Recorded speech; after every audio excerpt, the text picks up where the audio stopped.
एक दिन वो जंगल में ऐसे ही घूम रही थी कि जब भी वो देखती है कि दूसरे किंगडम का राजा सैनिकों के साथ उस जंगल पर हमला करने के लिए और उसे कब्जा करने के लिए यहाँ पर आ रहा था। मेलेफिसेंट अपने जंगल की परी थी और वो अपने जंगल को प्रोटेक्ट करना अच्छे से जानती थी। वो उनसे मुकाबला करने के लिए तैयार हो जाती है और राजा से यहाँ से चले जाने को कहती है, लेकिन वो राजा इतनी जल्दी कहाँ मानने वाला था। वो अपने सैनिकों को आदेश देता है कि आगे बढ़ो और इस पूरे जंगल को अपने कब्जे में ले लो। उसकी सेना आगे बढ़ती है। मेलेफिसेंट के जादू से जंगल में से भी अजीबोगरीब दिखने वाले बड़े बड़े क्रिएचर्स निकलते हैं और उन सैनिकों का मुकाबला करते हैं। राजा की सेना को खूब नुकसान पहुंचता है। उसके सारे के सारे सैनिक उन क्रिएचर से डर कर भागने लगते हैं, क्योंकि इन सैनिकों में इतनी ताकत नहीं थी कि वो इन जादुई क्रिएचर्स का मुकाबला कर सके। इसलिए हार मानकर राजा को अपनी सेना के साथ वापस जाना पड़ता है। कुछ साल बीतते हैं और हम देखते हैं कि राजा अब काफी बूढ़ा हो गया है और काफी कमजोर भी हो चुका है। राजा कहता है कि ये खबर फैला दो कि जिस किसी ने भी मेलेफिसेंट को मार दिया, मैं उसे अपना साम्राज्य सौंप दूंगा और अपनी बेटी की शादी उससे कर दूंगा। जब उनमें से एक लड़का कहता है कि मैं ये कर सकता हूँ। ये वही लड़का था जो मेलेफिसेंट के साथ बचपन में खेला करता था, जिसका नाम था स्टीफन। अब ये बड़ा हो गया है। अब हम देखते हैं कि स्टीफन मेलेफिसेंट से मिलने के लिए वापस कई सालों बाद जंगल में जाता है और मेलेफिसेंट से कहता है कि मैं तुम्हें यहाँ पर अलर्ट करने आया हूँ, क्योंकि वो राजा तुम्हें किसी भी हालत में मारना चाहता है। मेलेफिसेंट उससे बोलती है कि तुम इतने साल कहाँ थे, तुम्हें जरा भी हमारी दोस्ती का ख्याल नहीं आया।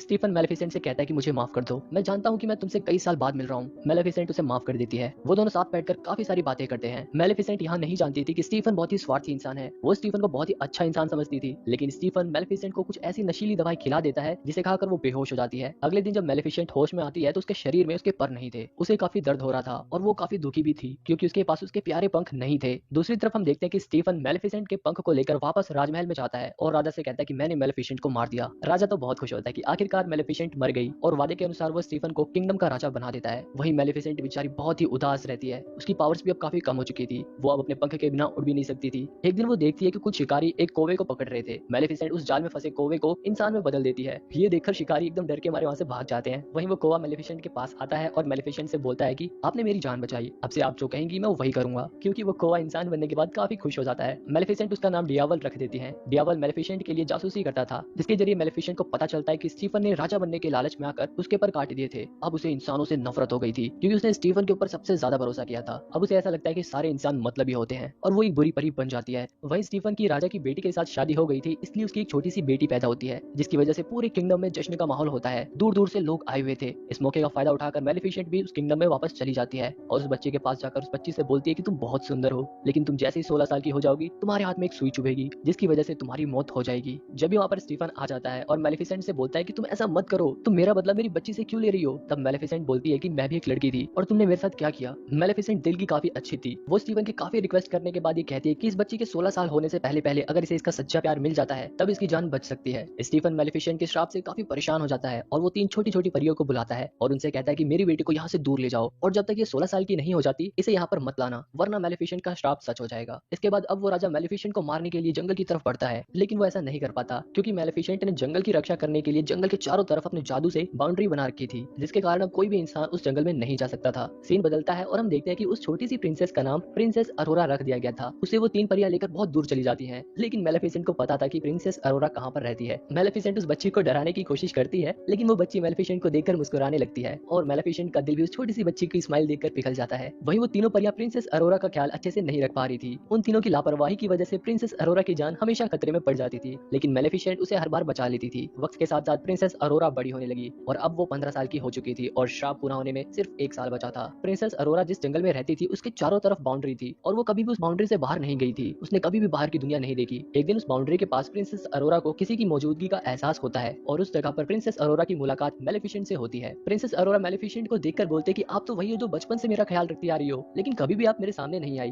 वो बोलती है कि मैं आपको पहचानती हूँ और आपके साथ जो वो कौवा रहता है वो भी बहुत ही प्यारा है। मेलेफिसेंट को इस जवाब की बिल्कुल भी उम्मीद नहीं थी और वो अंदर ही अंदर बहुत खुश होती है। इसके बाद मेलेफिसेंट और प्रिंसेस अरोरा साथ में खूब खेला करते थे। वो दोनों बिल्कुल माँ बेटी की तरह रहते थे। मेलेफिसेंट अब प्रिंसेस अरोरा को बहुत ही प्यार करने लगी थी और वो अब ये नहीं चाहती थी कि प्रिंसेस अरोरा का श्राप पूरा हो और वो मर जाए। इसलिए वो अपनी पूरी पावर का इस्तेमाल करके उस श्राप को वापस लेने की कोशिश करती है, लेकिन एक बार दिया हुआ श्राप कभी वापस नहीं लिया जा सकता। इसलिए मेलेफिसेंट अपना श्राप वापस नहीं ले पाती। प्रिंसेस अरोरा 16 साल की होने ही वाली थी और उसका श्राप भी जल्दी पूरा होने वाला था, इसलिए मेलेफिसेंट काफी परेशान रहने लगी। वो दुआ करती है कि जल्दी प्रिंसेस अरोरा को उसका सच्चा प्यार मिल जाए ताकि उसका श्राप खत्म हो जाए। एक दिन वो दोनों जंगल में बातें कर रहे थे और प्रिंसेस अरोरा मेलेफिसेंट से पूछती है कि आपके पर कहाँ हैं? सभी परियों के पर होते हैं, लेकिन आपके क्यों नहीं है? मेलेफिसेंट उसे बताती है कि उसके पास भी कभी पर थे, लेकिन किसी इंसान ने उसको धोखा दिया और उसके पर छीन लिए। ये बताते हुए वो काफी उदास हो जाती है और उसकी आंखों में आंसू आ जाते हैं। तभी प्रिंसेस अरोरा बोलती है कि आप उदास मत होइए, जल्दी मेरा 16th बर्थडे आने वाला है और मैं उन तीनों परियों से परमिशन लेकर आपके पास आ जाऊंगी। लेकिन मेलेफिसेंट जानती थी कि ऐसा कुछ भी नहीं होने वाला जब तक उसको उसका सच्चा प्यार नहीं मिल जाता। जाता। अब प्रिंसेस अरोरा वापस अपने घर जा रही होती है, तब उसे रास्ते में एक लड़का दिखाई देता है जो उसी की उम्र का था। वो दोनों आपस में काफी बातें करते हैं और वो दोनों एक दूसरे को काफी पसंद भी करने लगे थे। इसके बाद प्रिंसेस अरोरा घर चली जाती है और उन तीनों परियों से बोलती है कि मैं यहाँ से जाना चाहती हूँ, मैं यहाँ से दूर मेलेफिसेंट के पास जाना चाहती हूँ। उन तीनों परियों को ऐसा लगता है कि शायद इसे पता चल गया है कि इसके पेरेंट्स चिंता है, इसलिए ये वापस किंगडम जाना चाहती है। वो तीनों प्रिंसेस अरोरा को पूरी कहानी बता देती हैं कि किस तरह मेलेफिसेंट के श्राप की वजह से उसे अपने परिवार से कई सालों तक दूर रहना पड़ा।